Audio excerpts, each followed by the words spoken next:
This is going to be part 2 of a 4-part series that we're doing right now called Lessons from Lenin, in which I've generated 3 lessons and some concluding remarks from my reading of Lenin's What Is to Be Done, such a foundational text for any Marxist out there. And in this episode, we're going to discuss Lesson 2.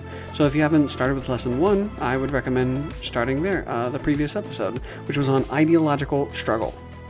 And as I mentioned in the first episode, the full essay that includes all 3 lessons and the concluding remarks, again, which will be on mass work in the principal task of our situation here in the US, will soon be found on patreon.com/faithandcapital. So if you want to read through these 3 lessons and the final reflection on mass work, then head on over to Patreon for $1, a few bucks, and find that essay there. Oh, and last thing, we're also on YouTube now, so you can find our YouTube channel in the show notes, or just Google it, and you can check out some of our episodes there. All right, that's all I got. Let's go ahead and dive into lesson number 2. Lesson number 2. Political exposure must be comprehensive as opposed to merely economistic. In order to grasp the meaning of comprehensive political exposure, let's start with the meaning of what Lenin contrasts it with: economistic exposure. First of all, Lenin is talking about exposures because he understands that in order for the masses' consciousness and activity to be developed, because again, correct analysis, strategy, and tactics, correct thinking, and successful struggle won't spontaneously drop down from the heavens and into the minds and programs of revolutionaries or the masses. Revolutionary organizations need to aid the masses in interpreting the meaning of their experiences by exposing the truth about why they and their loved ones are suffering in the manner that they are and what they must do in order to solve their political and material problems.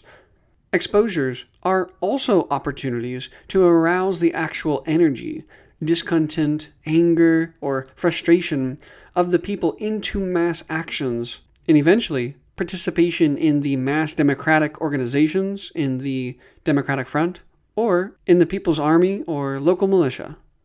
As Maoists in the US, exposing is one of our tools for presently expanding our cadre organizations and, in the future, deepening our party, mass participation in our Democratic Front organizations, and the new People's Army and local militias.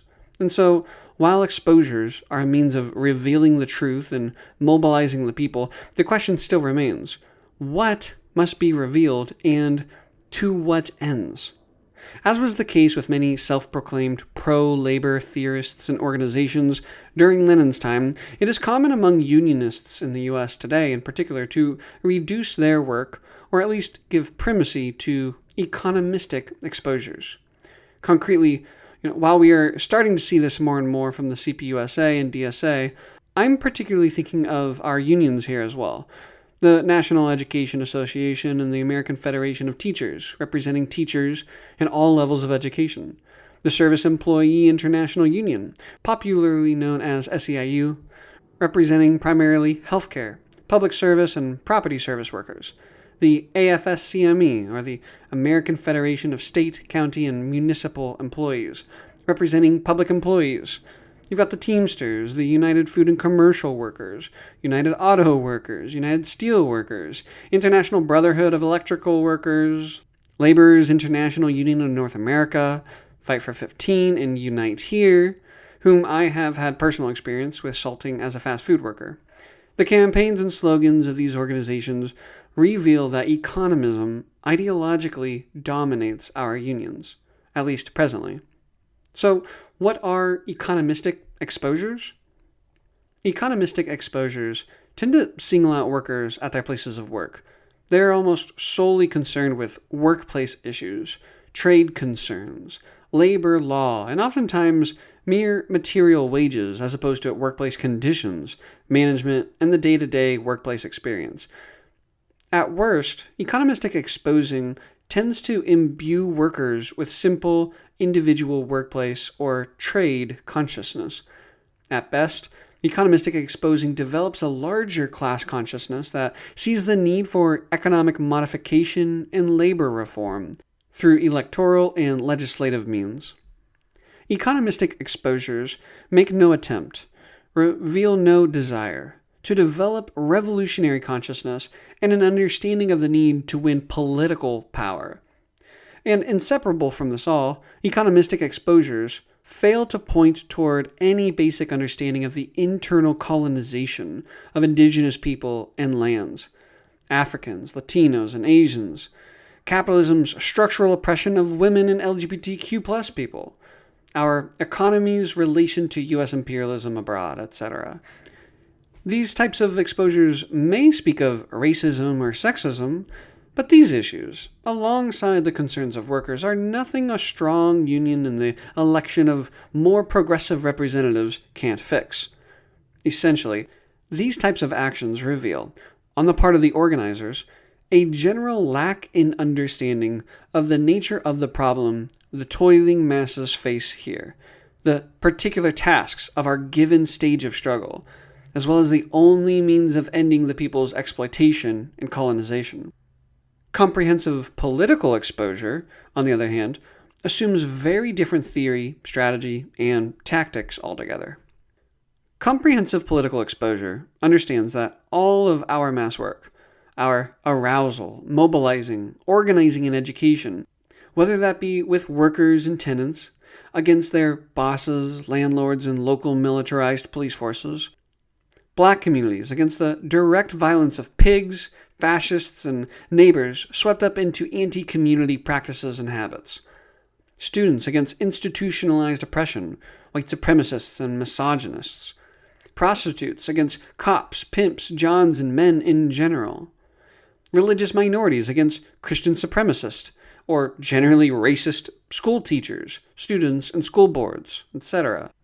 All of our mass work is to serve the development of the consciousness and activity of the laboring and oppressed masses toward the ultimate solution of overthrowing the ruling bourgeois colonizer class through revolution. And no, protracted People's War is not simply armed struggle. Only someone who hasn't done the slightest bit of study would make such an absurd claim. Protracted People's War entails developing a democratic front made up of mass organizations like religious, communal, and cultural organizations as well. But to be a Marxist today is to be a Maoist, and Maoists refuse to deceive the people with the farce of reforming our society into a wholly other world without an armed fight. Colonizers and bourgeoisies have never given up their class position without facing armed struggle, and they never will. So, the first main difference between economistic and comprehensive exposure is the actual aim of the agitation and propaganda. Revolution, not reform.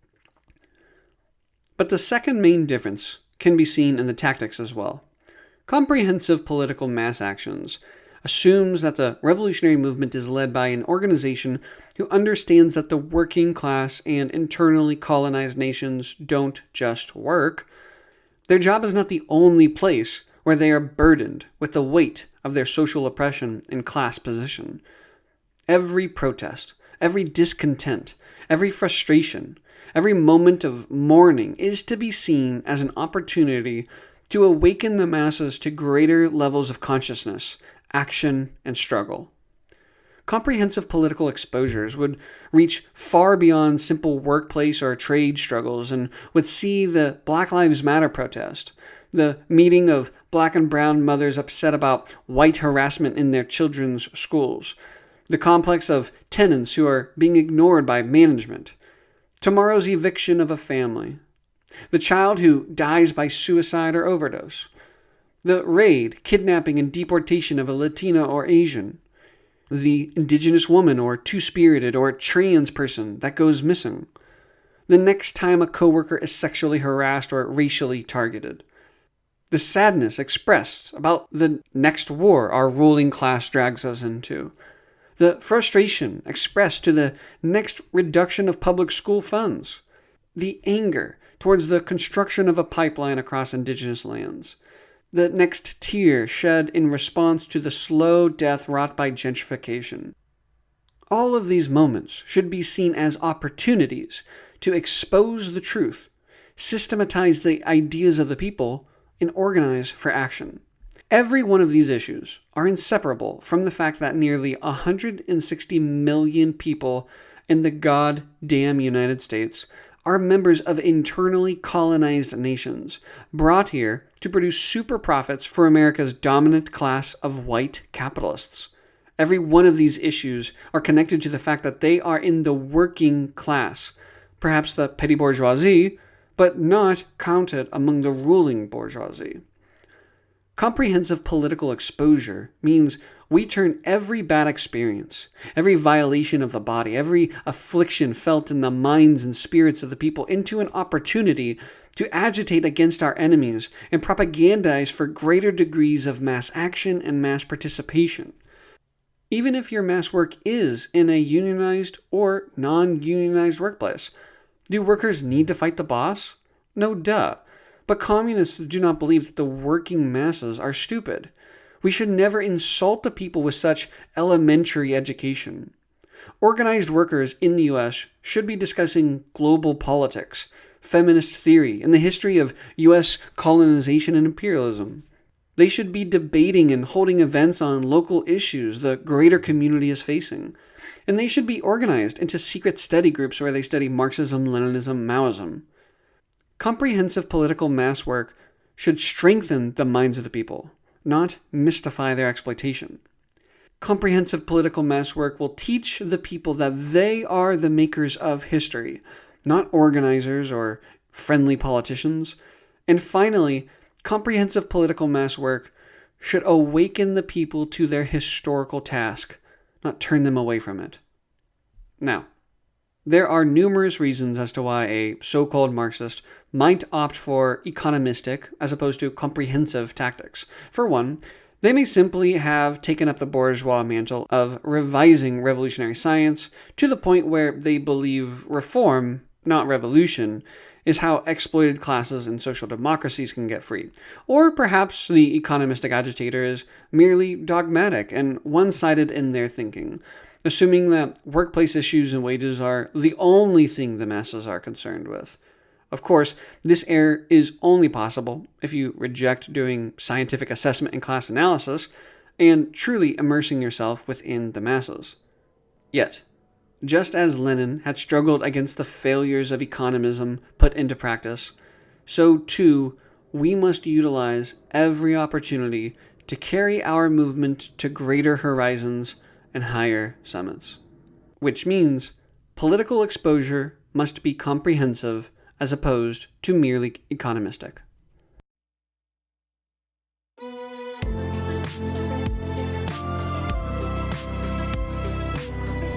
Thanks for tuning in to Lesson 2 of our Lessons from Lenin series.